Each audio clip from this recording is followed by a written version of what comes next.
Buenas tardes, queridos contertulios. Llegamos a una nueva edición del Sillón Bíblico en este cuarto domingo del tiempo ordinario, donde leeremos un magnífico relato de San Marcos, el primero, la primera narración, digamos, de la actuación de Jesús. Recién comenzó el Evangelio, estamos en los versículos 21 en adelante. Pero ya aparecen algunas características muy propias de su Evangelio, que iré tratando de desgranarlas, aunque sea en este poquito tiempo.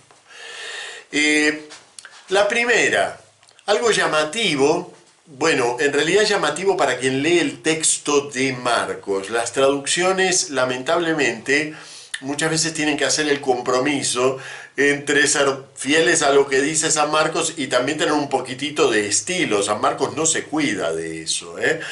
Bueno, hay una palabra muy preferida por San Marcos, esto creo que ya lo mencioné la semana pasada, que es la palabra enseguida o inmediatamente, es un adverbio, euseos o eusis en griego. Fíjense, para que se den una idea, de las 90 y pocas veces que se utiliza este adverbio en todo el Nuevo Testamento, los 27 libros, se usa más o menos 96 veces. Bueno, de esas, 46 son en San Marcos. O sea que fíjense qué preferencia que tiene él por este adverbio. Recién empezó el Evangelio, estamos en el versículo 21. Bueno, ya lo usó 3 veces.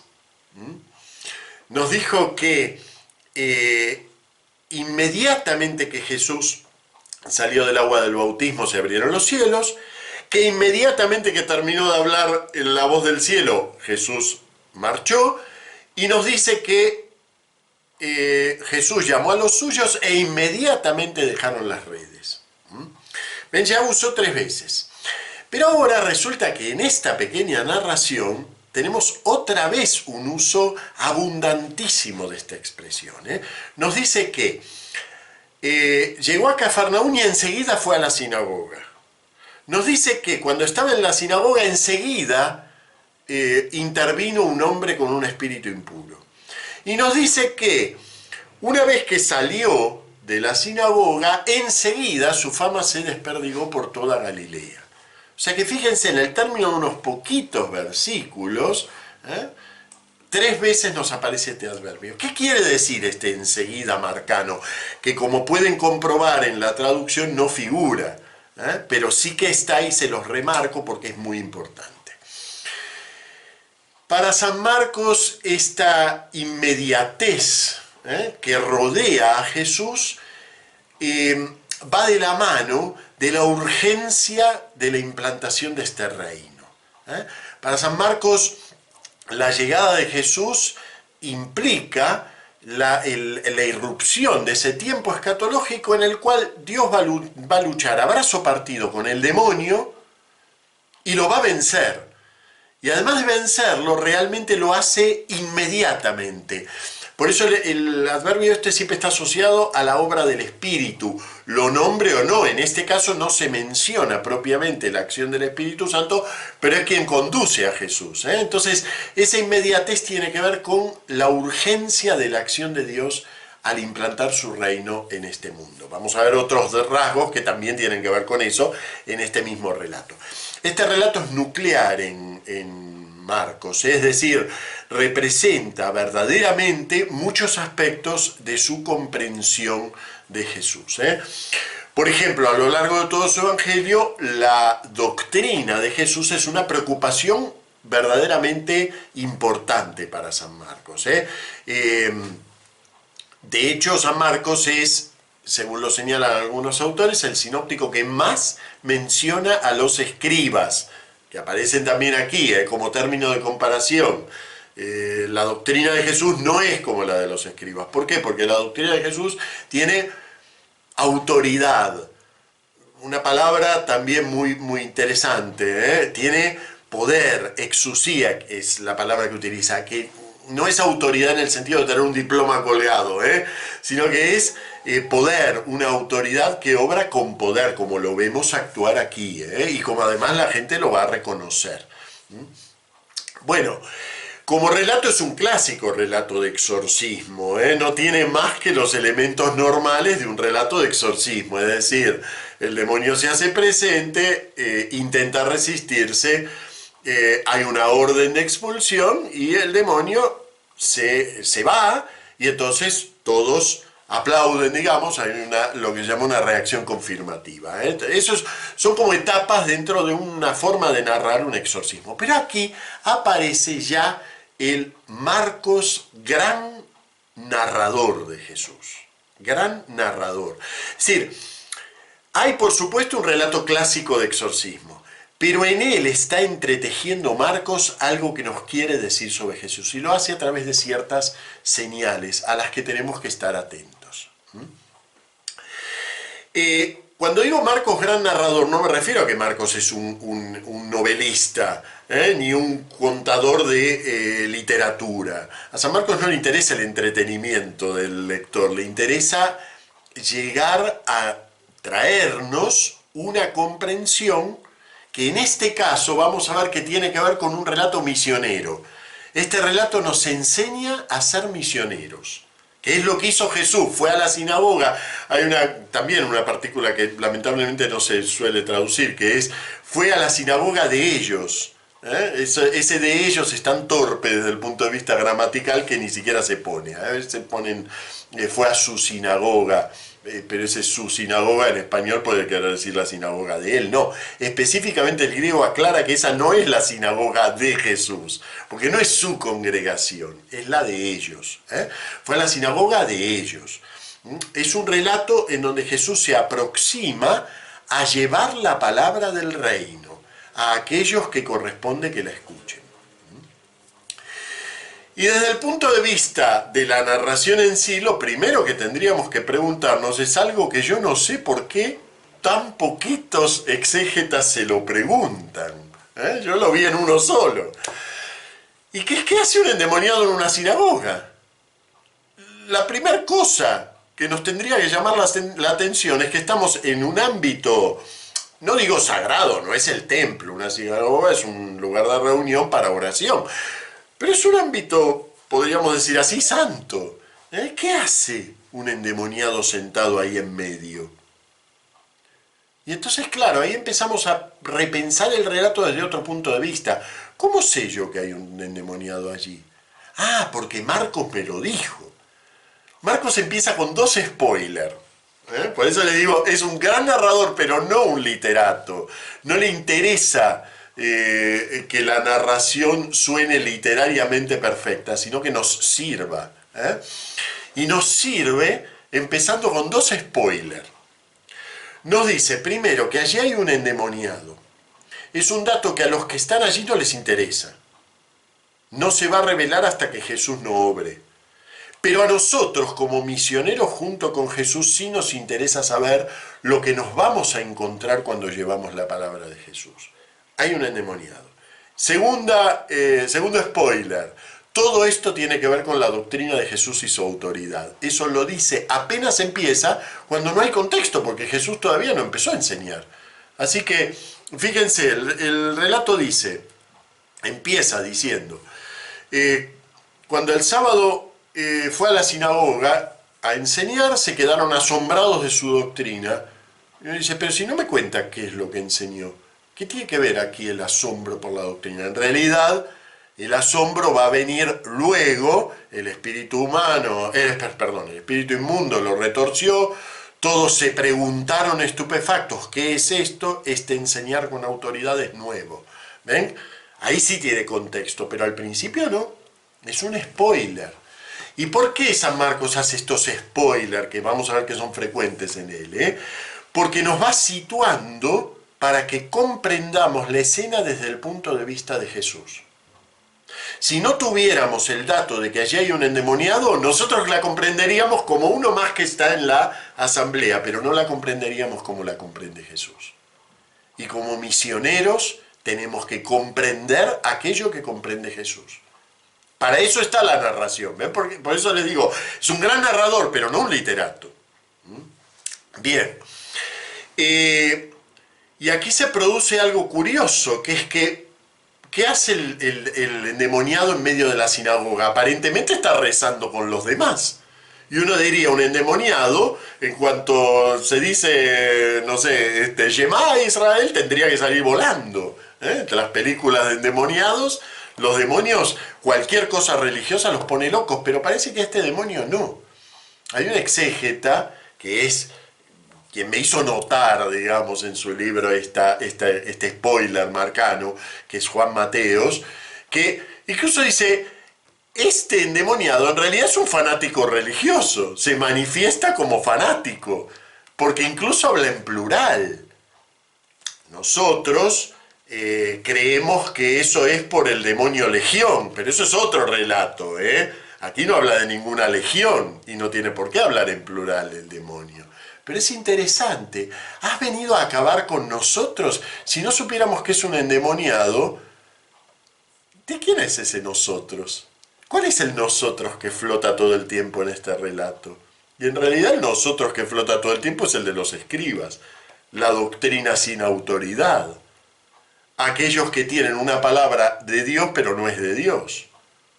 ¿Ven? Entonces, en realidad el relato sabemos que hay un demonio en todo esto, pero no es un relato clásico de exorcismo. Jesús desenmascara a este que está en la sinagoga rezando con todos, con ese nosotros, lo desenmascara y dice, eso que hay allí es un demonio. Recién ahí se desenmascara verdaderamente lo que significa una reunión en nombre de Dios, pero en donde no está Dios. ¿Ven? Fíjense que el relato es muy sutil, Es sutil, pero es sutil solo si nos damos cuenta que nosotros tenemos mucha más información que los que están allí. Sabemos dos cosas, que la doctrina de Jesús tiene autoridad, lo dijo al inicio, y sabemos que allí hay un endemoniado. Ahora sí, vamos a leer cuidadosamente el diálogo, porque resulta que este endemoniado, si lo leemos bien, lo que hace es lo que hace un exorcista. ¿Qué quieres de nosotros, Jesús Nazareno? ¿Has venido a acabar con nosotros? Sé quién eres, el Santo de Dios. Eso es lo propio del exorcista. Un exorcista, sobre todo en los exorcismos de esa época, que se conservan papiros mágicos donde se cuenta cómo es para expulsar un demonio, ¿no? ¿Qué hace el exorcista? Nombra al demonio para tener control sobre él. Pero acá lo irónico es que es el demonio el que lo nombra a Jesús para tratar de tener control sobre él. Sé quién eres, el Santo de Dios. ¿Sí? Es decir que por un segundito dentro de la escena se invierten los papeles. El exorcista, Jesús, pasa a ser el que es intentado expulsar de la asamblea. Lejos de eso, Jesús lo increpó. Este verbo se utiliza en el Antiguo Testamento para hablar específicamente de la acción poderosa de Dios en la naturaleza.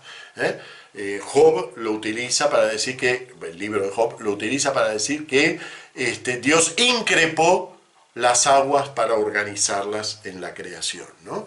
Entonces, es un verbo muy fuerte, además poco usado en realidad. Jesús lo increpó, su autoridad. Marcos nos está sugiriendo que la autoridad de Jesús no es una autoridad cualquiera, es la del propio Dios, reorganizando este caos. Cállate y sal de él. Es muy lindo ese cállate, es ponte un candado en la boca. Eso quiere decir literalmente, ponte un candado en la boca y sal de él. Jesús reconoce al demonio. El demonio, si no supiéramos por el principio que nos dice que allí hay un endemoniado, hasta ahora es alguien de la asamblea, que simplemente protesta porque viene Jesús a predicar. Por eso esto de Juan Mateo, que lo llama un fanático religioso, ¿no?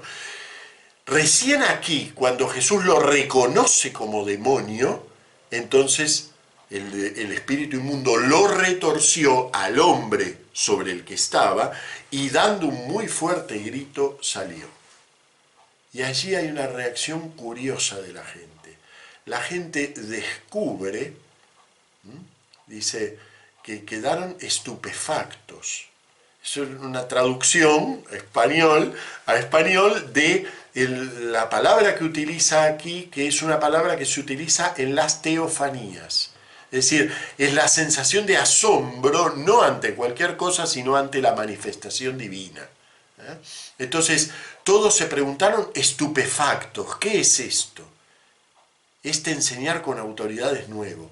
¿Ven? Ahora sí tiene sentido hablar del enseñar con autoridad, porque la autoridad de Jesús es una autoridad que establece el reino, no que habla sobre el reino, la establece. Y eso debería ser nuestra palabra, establecer el reino. No hablar sobre el reino, sino establecerlo. El poder de Jesús está en los suyos, desde el principio.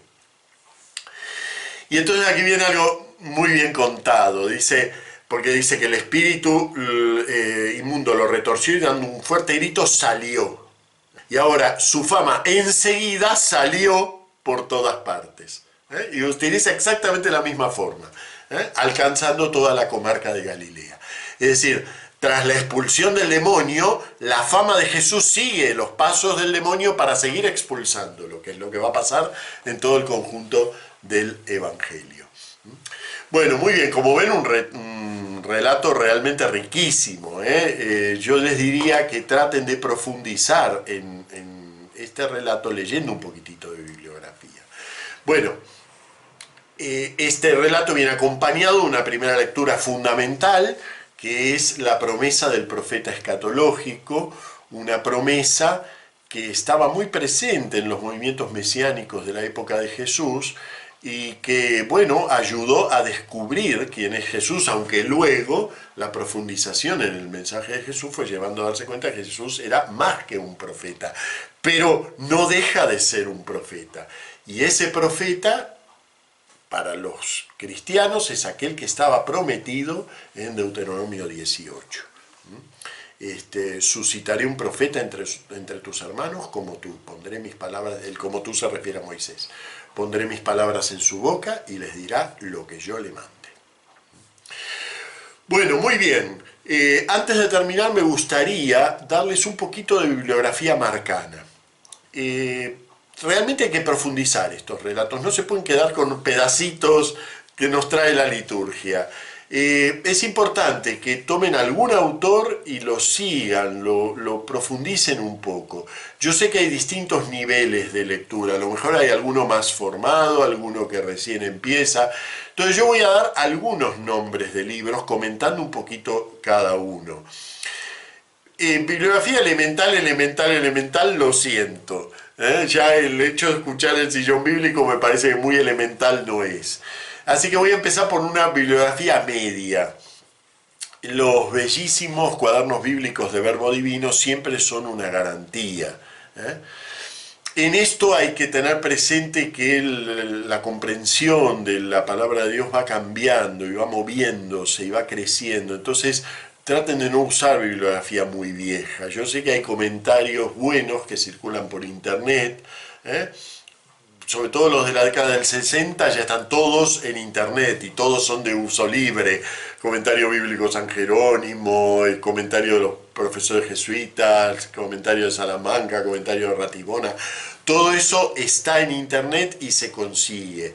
¿Viene bien? Sí, como suelo, viene bien, pero ya son comentarios que pertenecen realmente a otra época de comprensión del texto. En la actualidad se valora sobre todo el aspecto narrativo de San Marcos. Eso es lo que se valora en este momento y lo que se profundiza en este momento. Entonces es importante que lo vean desde un punto de vista actual. Bien, les decía, comentarios de los cuadernos bíblicos Verbo Divino. Si entran a la página de Verbo Divino, allí los tienen. Bueno, también se consiguen libremente en internet, pero eso yo no lo puedo recomendar. Les digo dos títulos. Uno es el de Guy Bonneau, San Marcos, Nuevas Lecturas, cuaderno bíblico 117 del año 2003. Y luego en el año 2008 un interesante cuaderno de Philippe Léonard que se llama Evangelio de Jesucristo según San Marcos, y es interesante porque es un comentario según las perícopas de la liturgia. Así que ese puede ser recomendable. Los dos son de un nivel, digamos, medio. No requieren mucha formación previa para comprenderlos. En la misma línea acaba de salir yo les recomiendo al autor, pero el libro en sí todavía no lo leí porque es del año pasado. José Luis Sicre Díaz, El Evangelio según San Marcos, también de Verbo Divino, es del 2020, fines del 2020, y también es un comentario que sigue las pericopas litúrgicas. El autor es muy recomendable. Este libro en particular, ya les digo, todavía no lo leí, pero bueno, el autor es una garantía. Estamos todavía en un nivel medio, digamos, relativamente sencillo. Vamos un poquito más. Un comentario que no es muy nuevo, el de Juan Mateos y Fernando Camacho, el Evangelio de Marcos, ediciones El Almendro. Juan Mateos siempre nos va a aportar una mirada novedosa. Siempre vamos a leer algo en él y vamos a decir, uy, ¿cómo no lo vi? Bueno, eso es Mateos. De todos estos que les estoy nombrando, es el único que dice, ¿qué hace un endemoniado en una sinagoga? El único que se dio cuenta. Bueno, después me di cuenta yo después de leerlo a él, bien. ¿Qué pasa con Juan Mateos? Que a veces es un poquitito estrecha su aplicación religiosa de la exégesis, pero claro, como exegeta es uno de los mayores, entonces yo no lo recomendaría como bibliografía única, pero sí como gran bibliografía. Ediciones El Almendro, es de 1993, es el más viejito de los que menciono. Ya comentarios más difíciles, más avanzados, Aquí tenemos dos importantes. Nilka, el gran exégeta, digamos, podríamos decir así, canónico de la exégesis de Marcos. Lo tenemos en castellano en ediciones Sígueme, Joaquim Nilka. El Evangelio según San Marcos, ediciones Sígueme, 1999, son 2 volúmenes, es para dormirse, porque Nilka parece que escribe todo monocorde, pero claro, lo que escribe vale, todo vale lo que escribe, porque es el gran exégeta marcano. Prácticamente yo cuando preparo al primero que voy a buscar informaciones a Nilka. Mucho más lindo como escrito, un comentario más nuevo, Joel Marcus, El Evangelio de San Marcos, también ediciones Sígueme, y este es del 2010. Supone a Nilka, lo cita continuamente, pero es un poco más narratológico. Realmente enfoca muy bien la comprensión de las narraciones como tal. Y es una linda traducción del texto de Marcos, hace traducción y comentario, está muy bien.